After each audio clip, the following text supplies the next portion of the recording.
In the high-stakes world of Formula One, where milliseconds separate triumph from disaster, McLaren just made a decision that sent shockwaves through the paddock. After months of trying to maintain a delicate balance between their two championship-contending drivers, the team has finally taken off the gloves. The Papaya rules, this internal code for managing teammate battles, are officially dead. For Oscar Piastri, the championship leader who's had to swallow some bitter pills this season, this change couldn't come soon enough. The Australian has watched his 42-point lead shrink to just 22 points over teammate Lando Norris, all while being forced to play by rules that seem to work against him more often than not.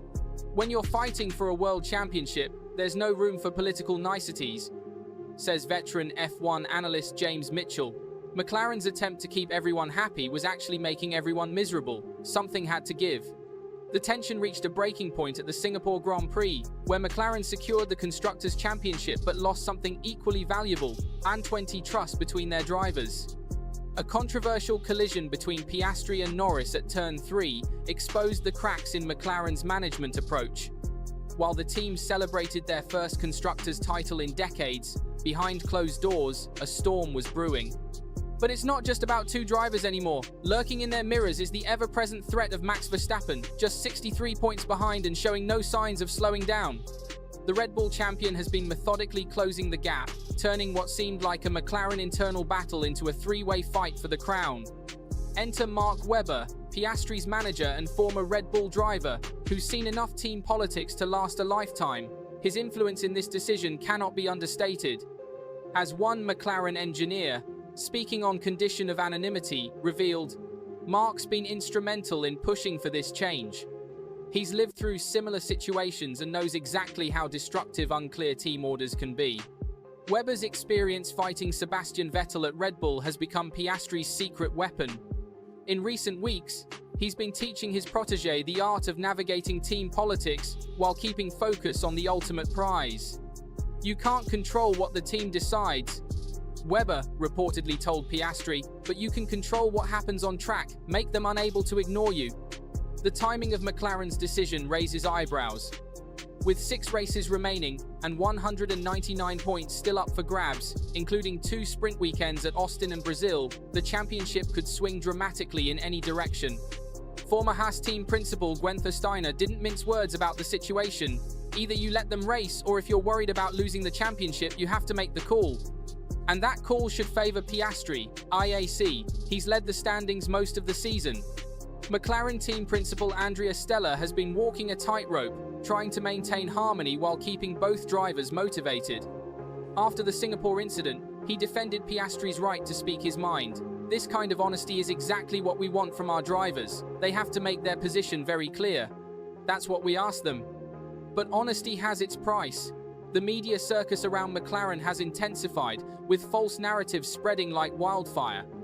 Take Singapore, where several outlets wrongly accused Piastri of deliberately cutting off CEO Zak Brown on team radio. The truth? A simple technical disconnect as Piastri powered down his car. Yet these stories feed into a larger narrative of tension and favoritism within the team. The modern McLaren tried too hard to be fair, says Sky Sports commentator Ted Kravitz.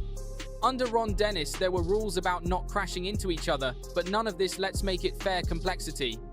Sometimes in trying to be fair, you create more problems than you solve. McLaren's decision to let their drivers race freely comes with enormous risks. One more collision, one more controversy, and their dream season could unravel completely. But as another senior team member puts it, we've won the Constructors' title. Now it's about letting our drivers prove who's truly the best. No more politics, no more Papaya rules, no more Papaya rules, just pure racing. For Piastri, who's had to bite his tongue while watching his championship lead erode, this new approach represents vindication. His composure through controversy has earned respect throughout the paddock. A veteran mechanic who's worked with multiple champions noted, "Oscar reminds me of the great ones. He doesn't waste energy complaining, he channels everything into speed." The upcoming United States Grand Prix will be the first test of McLaren's new philosophy. The gloves are off, the rules are clear. Or rather, there are no rules anymore. Just 2 teammates, 1 championship, and 6 races to decide it all. And somewhere in the Red Bull garage, Max Verstappen watches and waits, ready to pounce on any mistake. The stakes couldn't be higher. Both Piastri and Norris have multi-year contracts with McLaren, meaning they'll have to work together long after this championship battle ends. How they handle these final races could define their relationship for years to come. As one McLaren strategist puts it, "We're not just fighting for a championship, we're fighting for the soul of this team." Now, with the Constructors' Championship secured and a commanding 650-point total, McLaren's focus has shifted entirely to the drivers' battle. The numbers tell a compelling story. Mercedes, trailing at 325 points, Ferrari at 298, both mathematically eliminated. But these statistics mask an uncomfortable truth. Winning as a team is one thing, managing two hungry drivers is another entirely. The Constructors' title was the easy part, admits a senior McLaren engineer who's worked through multiple championship campaigns. Now we're entering uncharted territory. Two teammates, both capable of winning, both convinced they deserve it. It's a powder keg waiting to explode. The decision to abandon team orders wasn't made lightly. Andrea Stella, McLaren's team principal, initially resisted the change. His public statements suggested business as usual, but behind the scenes the pressure was mounting. The Monza incident, where Piastri was ordered to surrender a podium position to Norris, had left deep scars. F1 historian Martin Douglas puts it in perspective. McLaren's trying to avoid the mistakes of the past. We've seen how team orders can backfire. Just look at Ferrari in 2002 with Barrichello and Schumacher. But sometimes, being too fair is worse than being decisive. The sprint races at Austin and Brazil loom large on the horizon. With additional points up for grabs, these weekends could reshape the championship. Former world champion Nico Rosberg, no stranger to intense teammate battles, offers a sobering assessment. Sprint races are like throwing matches into a forest during dry season. One spark, and everything burns. But perhaps the most intriguing element in this drama is the quiet influence of Mark Webber. The former Red Bull driver has transformed from manager to mentor, drawing on his own bitter experiences fighting Sebastian Vettel. His advice to Piastri has been crucial. Focus on the scoreboard, not the headlines. A McLaren strategist reveals, Mark's been instrumental in the debrief room. He ensures Oscar's voice carries the same weight as Lando's. It's not just about driving anymore. It's about building a championship-winning operation within the operation. The media circus hasn't helped matters. False narratives spread like wildfire in the paddock, particularly after Singapore. The incident with Zak Brown's radio message exemplifies how easily truth gets distorted in the heat of competition. What was actually a simple technical disconnect became fodder for conspiracy theories about team favoritism.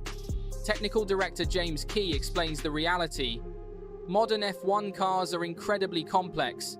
Sometimes a driver powering down systems looks like they're ignoring communications.